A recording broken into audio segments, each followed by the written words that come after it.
লেখাওয়ালা গেঞ্জি পরে নামাজ পড়া যাবে কিনা? যে গঞ্জিতে লেখা আছে, সাধারণত পিঠে বেশিরভাগ লেখা থাকে, এই লেখাওয়ালা গঞ্জিগুলো পরে মসজিদে আসা উচিত না, অনুত্তম কাজ। নামাজ হয়ে যাবে, নামাজ হবে না এমন না, কিন্তু এরকম গেঞ্জি পরে সালাদ পড়া মসজিদে এসে অনুত্তম।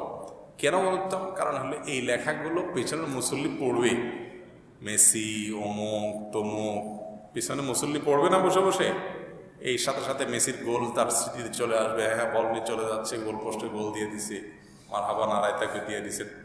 তাহলে পিছনের মুসল্লিদের নামাজের মনোযোগ নষ্ট করবে কি করবে না?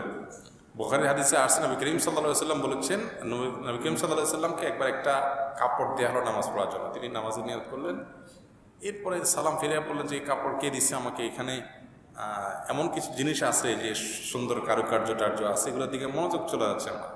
তখন এটা সবাই একটা প্লেন কাপড় দেওয়া হলো নামাজের জন্য। তাহলে বোঝা গেল আমরা যে জায়নামাজ ঝাঁকানাকা মার্কা জায়নামাজ কিনি না, ঝাঁকানাকা অনেক কিছু আছে, এগুলো উচিত না। যত সিম্পল হয় যাতে করে মনোযোগটা থাকে। সালাতে এমনি মনোযোগ ধরে রাখা যায় না, সেখানে আরও যদি ঝাঁকানাকা এসব থাকে, আর পিঠের মধ্যে একের মধ্যে মেসি, আর এটার মধ্যে মাসি, আর এটার মধ্যে ইঁদুর বাঁদর লেখা থাকে, তো এগুলো পড়তে পড়তে পিছনে মুসল্লিদের নামাজ নষ্ট হবে কি হবে না? এটা উচিত না। তাহলে কি করবেন? গেঞ্জিতে এরকম লেখা থাকলে নামাজ বাদ, মসজিদে আর আসবেন না, সেটা না।